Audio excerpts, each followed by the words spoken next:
A'udzu billahi minasyaitonir rajim. Bismillahirrahmanirrahim. Wa aqsamu billahi jahda aymanihim la in ja'atuhum ayatun la yu'minunna biha qul innamal ayatu 'indallahi wa ma يشعركم أنها إذا جاءت لا يؤمنون ونقلب أفئدتهم وأبصارهم كما لم يؤمنوا به أول مرة ونذرهم في طغيانهم يعمهون. Bapak Ibu hadirin hadirat rahimakumullah, yang lalu membahas tentang kita diperintahkan untuk meninggalkan orang-orang musyrik. Ya. Ittabi' ma yuha ilaika min rabbika la ilaha illa huwa wa a'rid 'anil musyrikin. Ya. Jadi kita diperintahkan mengikuti apa yang telah diwahyukan oleh Allah kepada baginda Nabi Muhammad sallallahu alaihi wasallam. Tidak ada Tuhan kecuali Dia, dan berpalinglah dari perilaku orang-orang musyrik. Kemudian ketika orang-orang musyrik memiliki sesembahan, kita tidak boleh menghinakan sesembahan mereka. Kenapa? Khawatir ketika kita menghinakan sesembahan mereka, mereka juga akan menghinakan Tuhan kita. Kemudian bahwa dalam perjalanan sejarah umat manusia ada orang-orang yang beriman kepada para nabi dan para rasul, ada pula orang-orang yang ingkar kepada para nabi dan para rasul. Orang yang ingkar itu bisa masuk pada kategori kafir karena mengingkari kebenaran Allah, bisa juga dikategorikan musyrik karena mereka meyakini adanya Tuhan selain Allah. Jadi kalau kafir mengingkari, ingkar terhadap kebenaran Islam. Kalau musyrik, mereka meyakini adanya Tuhan selain Allah. Ya udah sarwakene itu podoai. Nah, di zaman baginda Rasulullah sallallahu alaihi wasallam, orang-orang musyrik itu mendatangi Rasulullah. Yaqulullahu ta'ala ikhbaran 'anil musyrikina annahum aqsamu billahi jahda aymanihim. Allah Ta'ala mengkhabarkan tentang kelakuan orang-orang musyrik, bahwasanya mereka bersumpah atas nama Allah atau atas nama Tuhan mereka dengan sebenar-benarnya sumpah. Kalimatnya apa? Seandainya Nabi Muhammad sallallahu alaihi wasallam bisa menunjukkan mukjizat sebagaimana nabi-nabi terdahulu, maka pasti mereka akan beriman. Ini sudah biasa. Jadi orang yang tidak percaya kepada kebenaran itu nantangin tentang kebenaran. Ya, seperti misalnya kalau nikmat kubur itu ada, siksa kubur itu ada, mana buktinya? Buktikan coba, bisa nggak dilihat dari dunia? Ya, mana mungkin bisa. Kita akan melihat nikmat kubur dan siksa kubur kalau kita sudah berada di alam kubur, karena sudah ada di sana. Tapi ketika kita masih ada di alam dunia, kita tidak akan bisa melihat secara langsung nikmat kubur dan siksa kubur. Sebagaimana orang merasakan kematian, tidak akan bisa merasakan sebelum mati. Sebelum mati belum bisa merasakan bagaimana sakitnya ketika sakaratul maut. Nah, ini orang-orang musyrik Mekah pada waktu itu mereka mengatakan, jadi ini kalimatnya kalimat khobariyah, ya, informasi, berita, tetapi sesungguhnya adalah bentuk, ya, komunikasi antara orang-orang musyrik Mekah dengan Rasulullah Sallallahu Alaihi Wasallam. Jadi bahasanya kira-kira begini: wahai Nabi Muhammad, kalau memang kamu sebagai seorang Rasul membawa ajaran kebenaran dari Allah, saya berani bersumpah kalau kamu bisa menunjukkan tanda-tanda bukti kamu sebagai Nabi, kamu sebagai Rasul, maka pasti aku akan mengikuti kamu. Itu dijelaskan di tafsirnya seperti itu. La in ja'atuhum ayatun, ya, kalau dia Nabi Muhammad bisa mendatangkan kepada mereka mukjizat, maka pasti mereka la yu'minunna biha, akan percaya, la yusaddiqunnaha, pasti akan membenarkan. Ya. Lalu bagaimana? Apakah Rasulullah menjawab tantangan itu? Qul innamal ayatu indallah, katakan wahai Nabi, mukjizat itu adalah milik Allah. Jadi kalau Allah tidak sedang menunjukkan mukjizat kepada nabinya, maka tidak bisa diminta. Kalaupun diminta lalu kemudian tidak beriman, maka sanksinya bahaya. Ai qul ya Muhammad lihaula'il ladzina ya'lunakal ayat, ya. Wahai Nabi Muhammad, ya, katakan kepada mereka, orang-orang yang menantang kepadamu tentang bukti-bukti kebenaran lewat mukjizat, ya, na'tan wa kufran wa inadan, ya, ya, sesungguhnya mereka mempersulit dan mengingkari serta membangkang, la ala sabilil huda, bukan mereka minta ditunjukkan mukjizat itu supaya mereka memperoleh hidayah, tapi sebagai bukti tantangan, ya, nantang kepada Nabi, coba kalau kamu itu Nabi, datangkan mukjizat seperti nabi-nabi zaman dulu. Jadi la ala sabilil huda walal istirsyad, ya. Bukan karena dia ingin mendapatkan petunjuk, bukan ingin mendapatkan kebenaran lewat agama Islam, ya.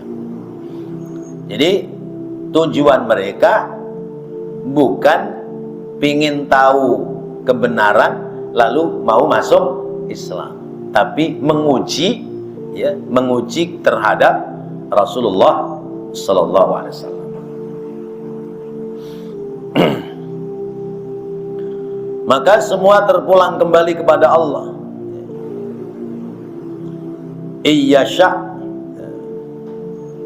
insya'a ja'akum biha wa insya'a taraktukum. Kalau Allah menghendaki, ya sampai itu mukjizat. Kalau Allah tidak menghendaki, maka tidak akan sampai.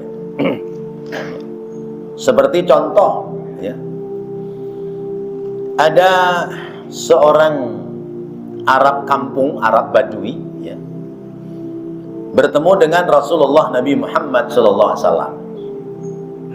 Lalu orang itu mengatakan, fulan, saya ingin bertemu dengan Muhammad, ya. Ya. Karena Muhammad itu katanya seorang Rasul. Kemudian Rasulullah mengatakan, Muhammad itu saya. Itu. Kalau begitu, kamu seorang Rasul dong. Ya, saya diutus oleh Allah menjadi Rasul untuk seluruh umat manusia. Lalu mana buktinya? Mana buktinya? Kemudian Rasulullah spontan memanggil pohon, ya. Ayyuhas syajar ta'an, pohon kesini gitu. Ya. Itu pohon mencabut dirinya ya, dari akarnya, lalu dia jalan mengelilingi Rasulullah dan orang Arab kampung tadi dengan mengucapkan la ilaha illallah Muhammadur Rasulullah, la ilaha illallah Muhammadur Rasulullah. Sesudah itu nancep kembali. Nah, ini mukjizat apa bukan? Mukjizat ya. Itu spontan. Spontan artinya jika Allah menghendaki maka akan datang itu mukjizat. Kalau Allah tidak menghendaki maka tidak akan datang. Jadi ini ceritanya begini. Diceritakan dari Imam Muhammad bin Ka'ab Al-Qardi. Qala, dia berkata, kallama Rasulullah SAW Quraisyin. Rasulullah sedang berdakwah, sedang menyampaikan risalah kepada orang-orang kafir Quraisy, ya, orang musyrik Quraisy. Faqalu, kemudian mereka berkata, ya Muhammad, tukhbiruna anna Musa kana ma'ahu asan yadribu bihal hajar fanfajarat min husnata asyara ainan. Muhammad, engkau telah mengabarkan kepadaku bahwa Musa itu punya tongkat sakti. Tongkatnya dipukulkan batu lalu memancar 12 sumber mata air dari batu yang dipukul. Wa tukhbiruna anna Isa kana yuhyil mauta. Engkau mengabarkan kepadaku bahwa Isa itu bisa menghidupkan orang yang sudah mati. Kan itu semua ada dalam Quran. Wa tukhbiruna anna Samuda kanat lahum naqatan. Dan engkau memberikan berita kepadaku tentang bangsa Samud yang mereka itu diberikan hadiah onta betina yang keluar air susunya nggak habis-habis ya. Diperas ya, setiap waktu untuk diminum orang satu kota itu nggak habis-habis air susunya. Fa'tina minal ayati hatta nusaddiquka. Kalau begitu, Muhammad, coba datangkan kepada kami ya mukjizat ya, tanda-tanda kebenaranmu sebagaimana engkau menceritakan tentang nabi-nabi sebelum kamu. Ini kan namanya nantangin ya, nantangin. Hatta nusaddiquka, sehingga aku bisa membenarkan kamu, kami bisa membenarkan ajaranmu. Faqala Rasulullah SAW, lalu Rasulullah SAW bertanya, ayyu syai'in tuhibbuna an atikum bihi. Ayyu syai'in ya, apakah ya yang kamu inginkan untuk aku datangkan kepadamu lewat mukjizat ya. Kamu ingin tahu tentang mukjizat apa ya. Qalu, mereka berkata, taj'alu lana as-safa dhahaban. Sudah, kalau kamu nabi, kamu dekat sama Tuhan, coba jadikanlah bukit sofa emas untuk kami. Jadi apa itu bukit sofa yang buat sa'i itu, sofa marwah ya, supaya dijadikan emas. Faqala lahum, kemudian Nabi mengatakan kepada mereka, fa in fa'altu tusaddiquni. Apakah kalau aku lakukan ini lalu gunung sofa jadi emas, kalian akan membenarkan risalahku? Qalu na'am, mereka mengatakan iya. Wallahi, demi Tuhan, la in fa'alta lanattabi'annaka ajma'in. Kalau kamu bisa melakukan itu, bukit sofa jadi emas, maka kami semua akan mengikutimu. Faqama Rasulullah SAW yad'u. Kemudian berdiri Rasulullah untuk berdoa. Begitu Rasulullah berdiri lagi mau ngangkat tangan, faja'ahu Jibrilu alaihi salam. Datang malaikat Jibril ya. Faqala lahu, kemudian Jibril berkata kepada Nabi, ma syi'ta ya, apa yang kamu kehendaki. In syi'ta asbaha sofa zahaban. Kalau kamu menghendaki itu Bukit Safa jadi emas, besok pagi akan berubah jadi emas. Wa la in arsala ayatan falam tusaddiqu inda dzalika la yu'adzibannahu. Tetapi apabila engkau telah menunjukkan mukjizat itu, mereka tetap tidak akan membenarkan, ya, risalahmu, dan mereka pasti akan mendustakannya. Jadi bahasa kita percuma, ya. Kalaupun ya Nabi bisa merubah Gunung Safa jadi emas, mereka tidak akan mengikuti ajaran Nabi. Wa in syi'ta fatrubhum hatta yatuba taibuhum. Tapi kalau engkau menghendaki, saran saya, kata malaikat Jibril, ya tentu ini dari Allah, ya, ya, fatrubhum, tinggalkan mereka, jangan kau urusi, ya. Jangan dipenuhi permintaan mereka, ya. Nanti kalau minta satu dipenuhi, nanti minta lagi yang lain. Iya. Udah tinggalin aja sampai kemudian, ya, risalah kebenaran sampai kepada mereka, lalu mereka mendapatkan hidayah dan mereka bertaubat atas kesalahan mereka. Faqala Rasulullah SAW, kemudian Rasulullah SAW bersabda, bal yatubu taibuhum, kalau begitu aku kepingin mereka bertaubat daripada mendapatkan riwayat, mendapatkan informasi langsung Gunung Safa jadi emas tapi mereka tidak bertaubat. Aku lebih senang mereka bertaubat. Fa anzalallahu ta'ala wa aqsamu billahi jahda aymanihim, ya, sampai kepada walakinna aktsarahum yajhalun, sampai di ayat 111. Kemudian Allah menurunkan ayat, yaitu mereka bersumpah, ya, dengan sumpah yang seolah-olah sungguhan, tapi sebetulnya adalah sedang menguji kepada Rasulullah sallallahu alaihi wasallam. Wa hadza mursalun walahu syawahid min wujuhin akhar, dan ini mursal, artinya informasi yang berkesinambungan, ya, sampai kepada para sahabat dan diyakini oleh beberapa ulama ahli tafsir. Kemudian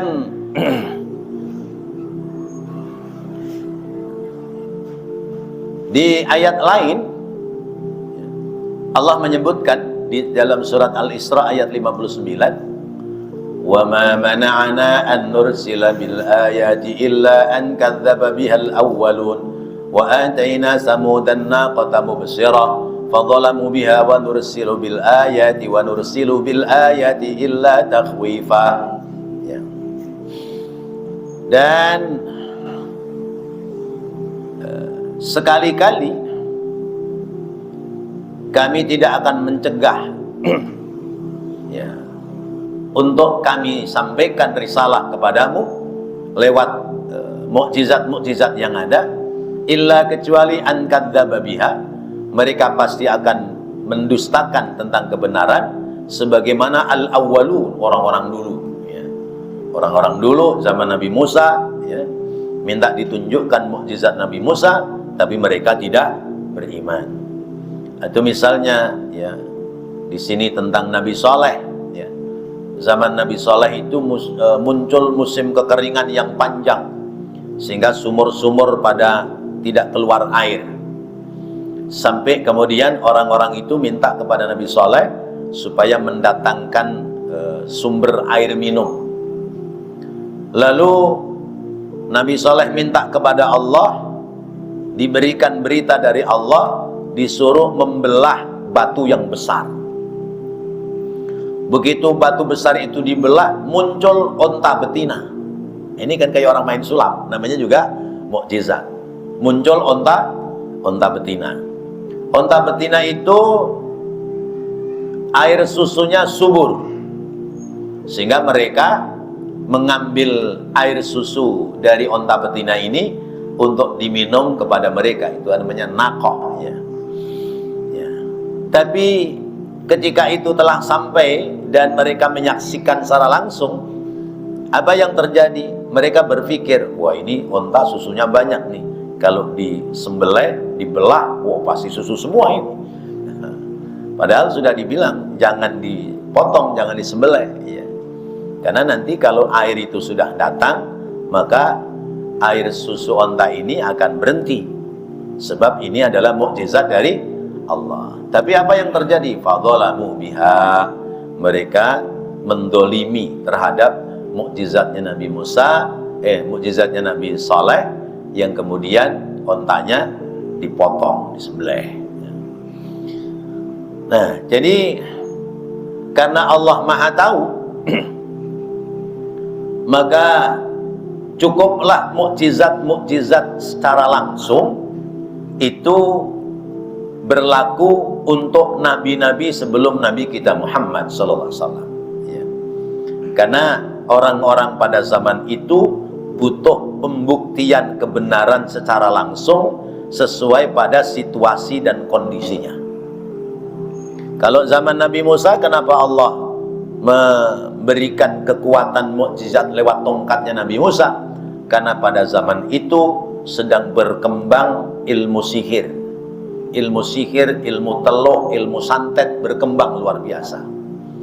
Jadi Allah memberikan perlawanan kepada ilmu sihir, ilmu teluk cukup dengan tongkatnya Nabi Musa. Dilempar jadi ular. Ularnya memakan ular-ular yang dibuat dari tali temali oleh tukang sihirnya Fir'aun. Habis itu ya, dimakan oleh ular besar. Dengan tongkat dipukul batu, memancar 12 sumber mata air, karena kaum Bani Israel itu 12 suku bangsa. Dengan tongkat dipukulkan ke laut, lautan terbelah.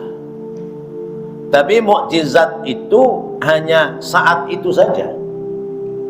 Sesudahnya, sekalipun tongkat itu ada, masih bertuah enggak? Masih punya kekuatan mukjizat enggak? Ketika Nabi Musa-nya sudah wafat, enggak ada. Kalau Bapak berangkat ke museum di Turki, itu di dalam museum Turki itu ada tulisan hadhihi asa Musa. Ini tongkatnya Nabi Musa. Kecil nggak gede ya. Ya, kecil sebesar apa ya, tiang tripod ini. Tapi kekuatannya besar. Karena bukan tongkatnya, tapi kekuatan Allah. Kalau misalnya kita pinjam sama pemerintah Turki buat mukul batu, kira-kira masih keluar air nggak? Sudah selesai. Nah, itu. Nabi Isa ya, membuat tanah liat, dibikin burung-burungan, lalu diusap, bisa hidup jadi burung beneran. Kemudian orang yang buta diusap menjadi melek, melihat. Orang yang buntung tangannya diusap menjadi tumbuh tangannya. Karena memang pada zaman itu ilmu kedokteran itu tinggi, ya, ilmu ketabiban tinggi, sehingga semua kalah dengan mukjizatnya Nabi Isa. Umpamanya kita pinjem tangannya Nabi Isa buat ngusap orang yang sudah mati, mungkinkah bisa hidup lagi? Tidak. Berarti sudah selesai mukjizatnya. Berbeda dengan mukjizat Al-Quran. Mukjizat Al-Quran ya, hidup dan berkembang sepanjang zaman. Nabinya sudah wafat, nabinya sudah meninggal dunia, tapi mukjizat Al-Quran masih manfaat gak Al-Quran? Subhanallah ya, ini salah satu bukti bahwa tidak ada yang lebih besar mukjizat-mukjizat para nabi dan para rasul kecuali mukjizat Rasulullah berupa kitab suci Al-Quran. Berapa banyak orang yang tidak percaya terhadap Islam, tidak percaya terhadap ajaran agama Islam, lalu mempelajari Al-Quran, mencari kelemahan Al-Quran untuk menjatuhkan umat Islam. Tapi ternyata begitu Al-Quran diteliti, satu ayat demi satu ayat tidak ada yang bertentangan, bahkan akhirnya masuk Islam. Berarti ini mukjizat masih berfungsi sekalipun nabinya sudah wafat.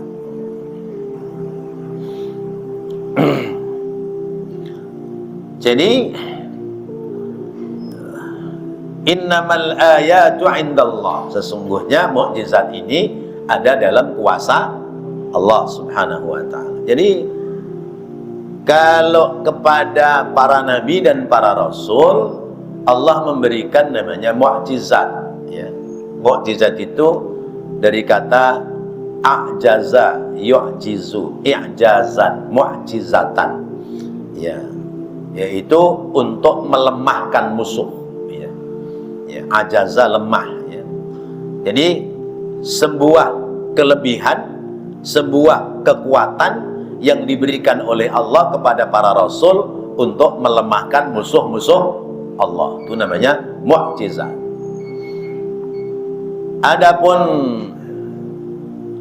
di luar nabi dan rasul kalau calon nabi namanya irhas, ya. Kekuatan yang diberikan oleh Allah kepada calon nabi namanya irhas. Seperti misalnya Nabi Musa ditaruh, dikepis,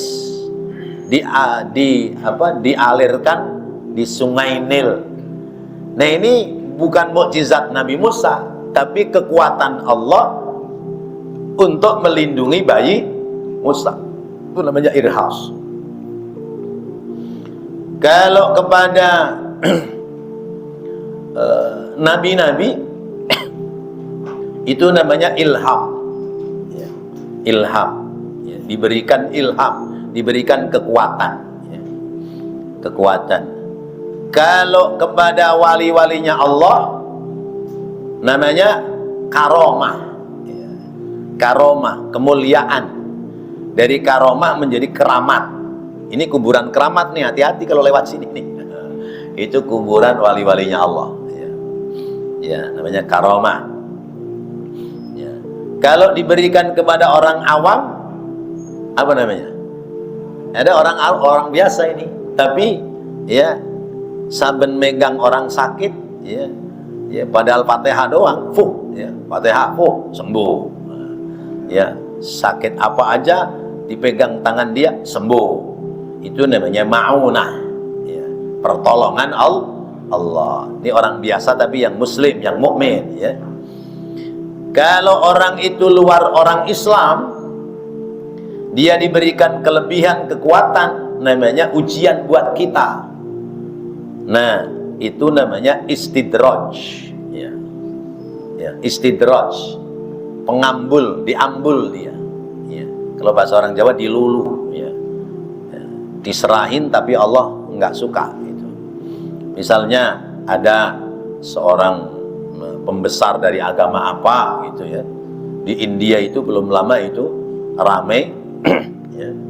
Orang itu, ya, udah tua, jalannya aja sudah nggak berdiri, bongkok, bahkan sampai digendong.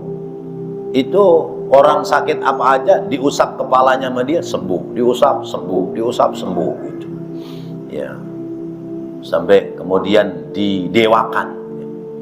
Nah, itu namanya apa tadi? Istidraj, ya, istidraj. Nah, kalau kita diberi apa ini? Ya, kita diberi maunah kalau kita ada pada jalan kebaikan.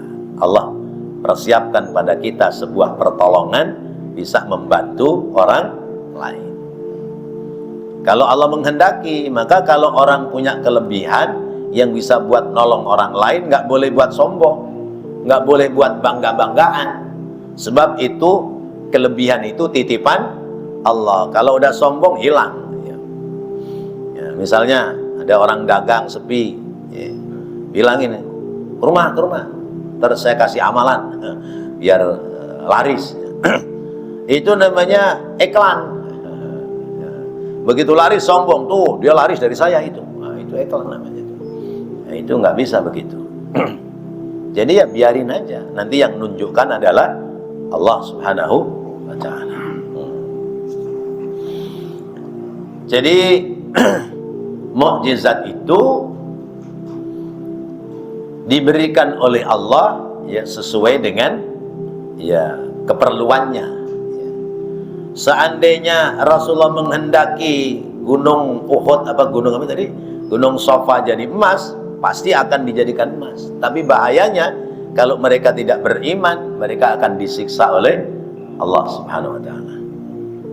Innaha ja'at la yu'minuna, sesungguhnya ya innaha idza ja'at la yu'minuna. Kalaupun itu didatangkan mereka tetap tidak akan beriman. Sebagaimana firman Allah di ayat yang lain, ma mana'aka alla tasjuda id amartuk.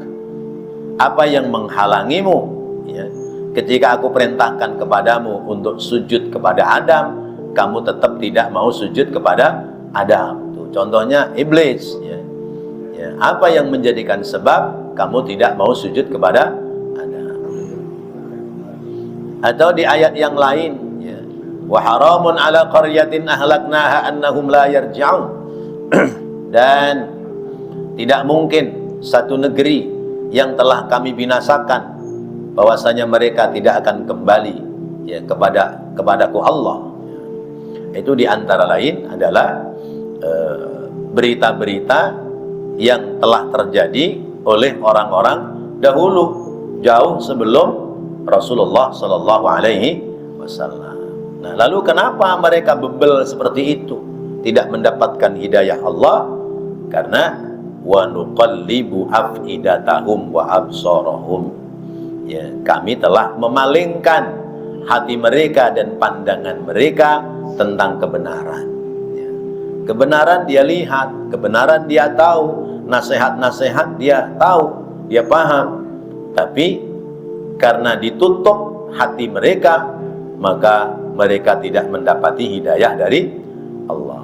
Kama hum ya, kama lam yu'minu bihi, sebagaimana mereka tidak beriman ya kepada Allah, yaitu orang-orang zaman dahulu. Wa nadharahum fi tughyanihim ya'mahun, dan kami Allah membiarkan mereka kebingungan, terombang-ambing dalam kesesatan. Masya Allah. Maka hidayah itu milik Allah. May yahdillahu fala mudhillalah wa may yudlil fala hadiyalah. Siapa yang diberikan hidayah oleh Allah, maka tidak ada yang bisa menyesatkan, dan siapa yang disesatkan oleh Allah, tidak ada orang yang bisa memberikan petunjuk. Kita bersyukur menjadi umat Nabi kita Muhammad sallallahu alaihi wasallam, yang umat Nabi itu disabdakan oleh Rasulullah, la tajtami'u ummati kulluhum ala dhalalah. Umatku itu semuanya tidak akan tersesat seluruhnya ya. Ya. Umatku itu tidak akan menyepakati kesesatan seluruhnya. Artinya, kalaupun umat di zaman ini ada yang tersesat, masih banyak umat yang mendapatkan hidayah dari Allah Subhanahu wa ta'ala. Tidak seperti umat-umat terdahulu. Umat-umat terdahulu ya, pembesar-pembesarnya disesatkan oleh Allah, maka pembesar-pembesarnya menyesatkan kepada umatnya. Tadinya menyembah kepada Allah, akhirnya menyembah kepada selain Allah Subhanahu wa ta'ala. Sudah waktu belum? 1 menit lagi. Ya, Pak Haji, ada masukan? Silakan. Oh, apa itu? Ya.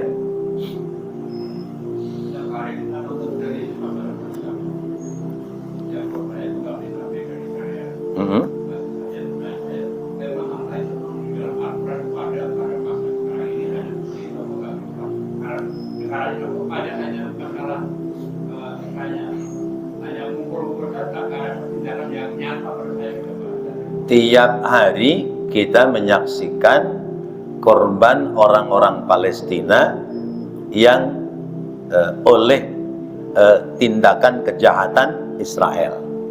Kenapa umat Islam diem aja, bahkan dianggap sebagai tontonan belaka ya? Itu jawabannya panjang sesungguhnya ya. Tapi intinya begini, bahwa la yughayyiru ma biqaumin hatta yughayyiru bi anfusihim.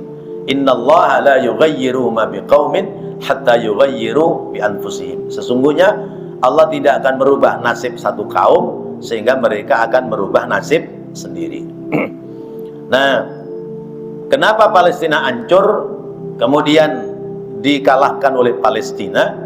Itu asbab oleh Israel, ya. Palestina dihancurkan oleh Israel. Itu asbab sebelumnya dalam beberapa riwayat bahwa orang-orang Palestina itu lalai dari kebenaran Allah, ya. Lalu diberikan peringatan oleh Allah dengan kedatangan Zionis Israel. Nah, lalu ya, kemudian dihancurkan oleh Zionis Israel. Apakah ada dalam Al-Quran? Tentu segala yang terjadi di atas bumi ini semua tidak terlepas dari rumus Al-Quran, ya. Kalaupun tidak secara jelas dijelaskan dalam Al-Quran, setidaknya ada namanya nubuatur Rasul, prediksi yang disampaikan oleh Rasulullah SAW. Kata Rasulullah begini, belum akan terjadi kiamat sebelum orang-orang Israel itu mereka dikalahkan oleh umat Islam. Nah, sehingga pemahaman orang ada yang terbalik. Biarin aja, kalau begitu Palestina nggak boleh menang sama Israel. Sebab kalau Palestina menang sama Israel, kiamat. Itu namanya paham terbalik. Padahal kan yang dimaksudkan oleh Rasulullah tidak seperti itu. Bahwa ketika saudara kita sesama umat Islam dizolimi oleh umat lain, maka tentu tugas kita adalah membela.